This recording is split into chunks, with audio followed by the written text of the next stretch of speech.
7 out of 10 people would rather buy the Subaru Impreza, Toyota Auris, or the Mazda Axela in terms of hatchbacks in the hatchback category. But the car in review today is something that can get you thinking in terms of when you're looking for a hatchback. This is the Nissan TIIDA, and to be quite specific, this is the first generation of the Nissan TIIDA, which was made from the years 2004 to 2012, depending on the region of production. Hello, good people. Welcome to Keep Left, your all car guide to all things cars, all things automotive. As always, my name is Kev, the host who knows most about cars. And today we have a Nissan TIIDA, quite a clean one. I'm actually proud of this car. Has been maintained really well, and right off the back you can see the exteriors of this car, especially the hatchback models, look so good. They write a narrative that it's quite reserved, but still you get a hint that it was trying to look a bit sportish. Especially this is the facelift model, as I'll tell you later on in this video, and it's not a head turner, but it gets you there.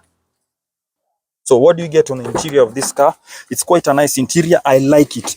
I like the combination of this beige and sort of like gray finishing. There are some plasticky bits which I know easy to maintain. I'm a huge lover of plastic bits because they don't fade away of you. They are nice. I like the simplicity of these cars. The space is impeccable. Look at the space you get in this gear area. It's nice, means you can just put stuff. I like the fact that you get a lot of compartments. This is a compartment here, you can put your things there. You get another center area here, compartment where you get your you can put your charger and things. You have the main compartment here, you have another smaller compartment here, you can put stuff, so you're not limited. All the door cards have a place where you can actually put your water bottle or even just a drink just while you're driving. All around this car is nice. I like the half leather interior, which is quite nice. Leather is always easy to maintain, and this beige color, you can tell you just the owner of this car, it's just someone who's very clean and well maintained. The roofing material is nice. It's the soft one. It doesn't this is not the one that normally sags like what you get in VWs, but it's quite easy to maintain. All around this car interior wise is nice. Look at the legroom that you get. This is standard, and this is aided by the fact that this is a hatchback. As we go to the back seats, you'll see where all this space comes from. So at the back, same thing. I haven't moved the seat from the position I was seated earlier on, and you see you get the legroom. This is aided by the fact that the boot space, the boot area is quite small. The seats are actually pulled much further. If you consider other hatchbacks in this generation, you don't get this amount of space in terms of just the interior, the cabin area. In fact, in America, these cars are called the Versa. Versa stands for versatile space. Think about it. So this car has a lot of space. What you get at the back, again, you maintain the same half leather seats. You get an armrest which will negate the middle seat. There are seat belts here for the middle seat and cup holders for this. There is your traditional transmission tunnel. I wouldn't call a transmission tunnel in this case because this car is fully front wheel drive. So this is where your exhaust will come through. Aside from that, this space is awesome. You get, I know of SUVs that you don't get this much space. Let's go to the boot area. So the space isn't much, but in terms of hatchbacks, you don't get a lot of space with these cars. The space has been their consideration has been done for the interior, the cabin area. So the boot is quite standard. This divider is removable. You can actually remove it. Maybe you're carrying something that is quite big. The thing is, you get at least a spare wheel for this one. I like this cardboard. It's a solid one, plastic, very tough. It doesn't crumple up like the chipboard ones that are normally done in sedan versions of this. The space is all good. You get a quite higher exit in terms of how the rear bumper is. So there's a feature that is quite unique to the Nissan TIIDAs, and especially the hatchback model. So they don't come with a lot of space in the boot, but Nissan thought really far, and kudos Nissan, this is really nice. So the seats can actually move and reveal much more space. So watch this space, literally. So there's a lever down here. When you pull, voila, much more space. So you get much more space when you move the seats. This is aided by the fact that where the seats are mounted, it's actually a flat surface, so you get much more space. So what do you get under the bonnet of the Nissan Tiida? You get 4 different types of engines. This particular one is the 1.5 liter engine, denoted by engine code of HR15. Remember, if you're keen, the Nissans take the HR. If you haven't watched my video on the Nissan Note, it also has a HR engine, depending on if it's turbocharged or it is supercharged. You also get another HR16, which denotes a 1600cc engine, a further 1.8 liter engine, which now takes the MR code of engine.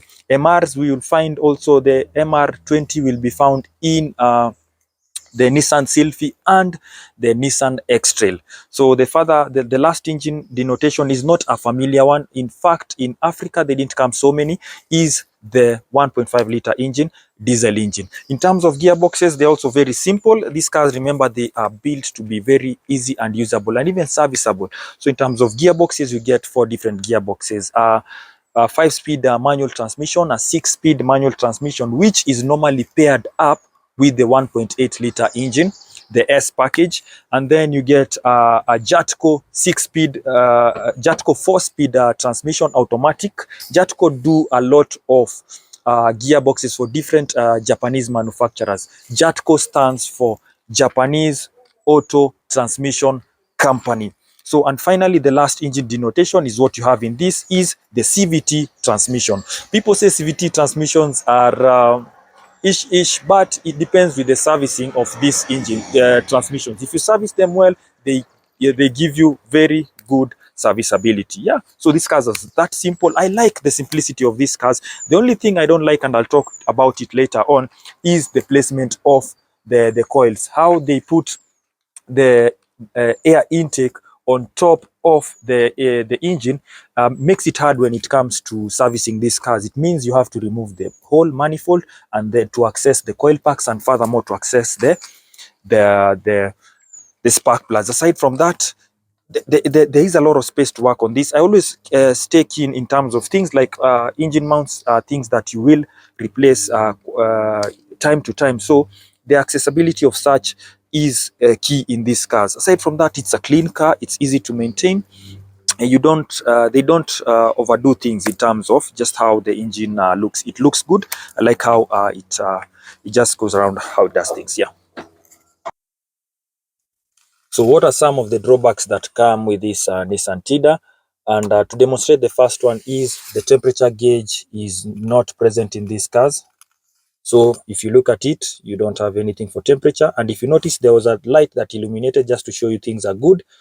And your coolant is topped up to a good level. So the reverse also happens. When things go awry is when it's gonna illuminate.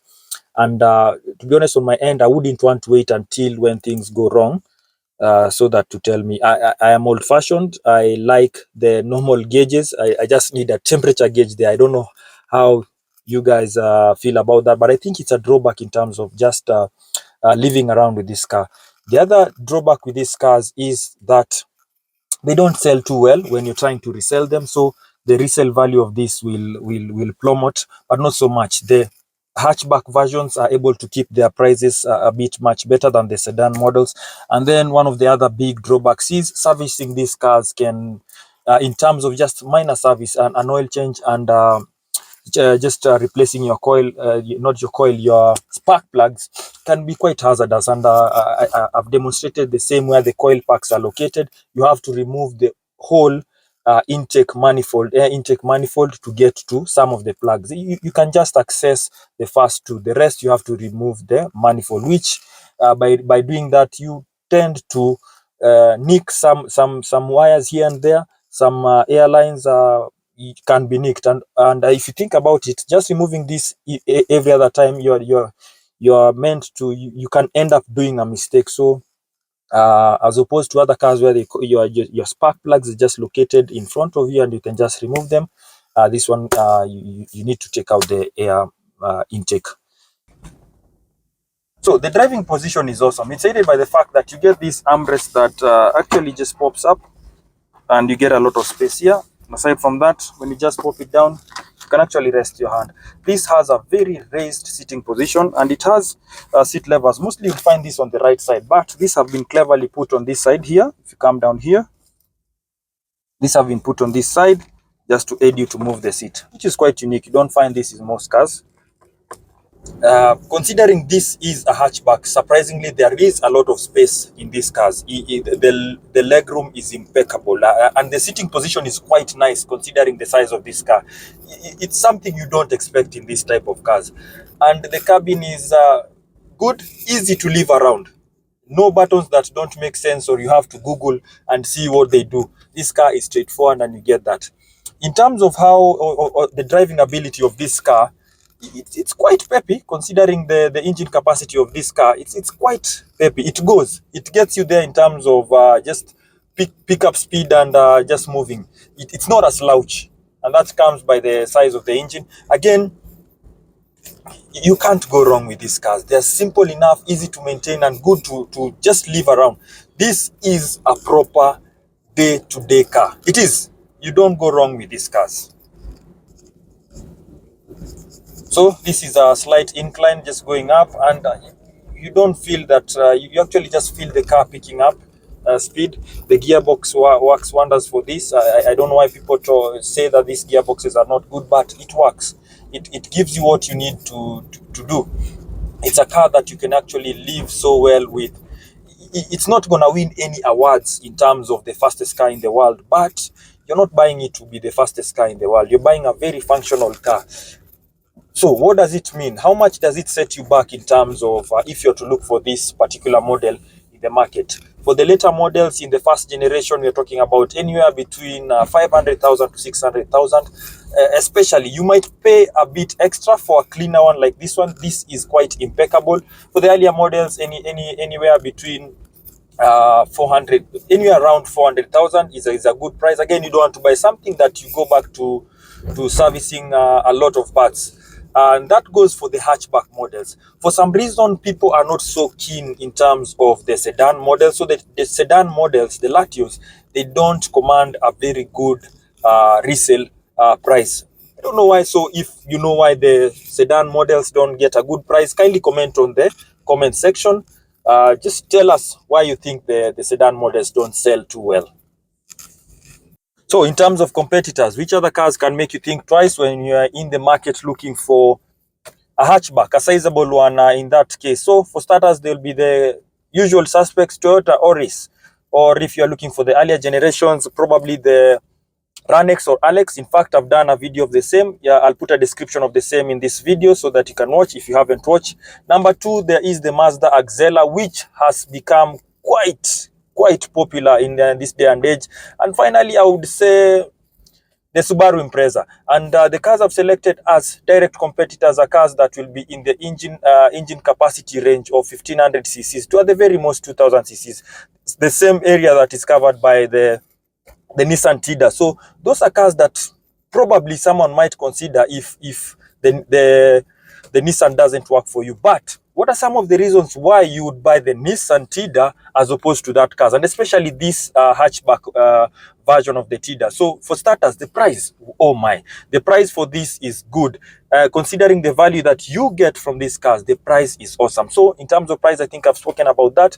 But considering with all the competitors I've spoken about, you will get the best out of this. This will be the lowest priced in that in that category. And by competitors, I've just spoken about the Japanese competitors. Anything European again will have to be much more expensive. I'm talking about the Golfs.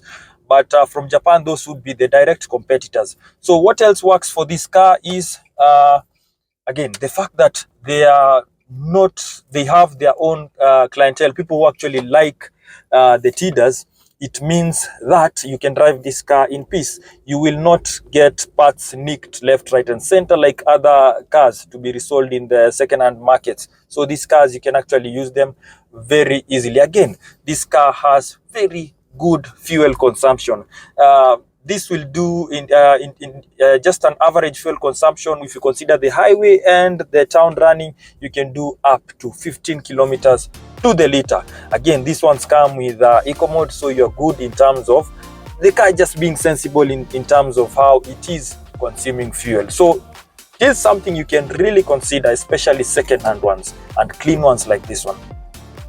Thank you so much for watching this episode. It has been nice to review this car. I hope you equally liked the video. If you've liked it, consider giving it a huge thumbs up. If you haven't subscribed, do the thing. It takes a few seconds to do that. And furthermore, share this video so that your friends and your friends' friends can see this. Aside from that, thank you so much. And until next time, it is peace.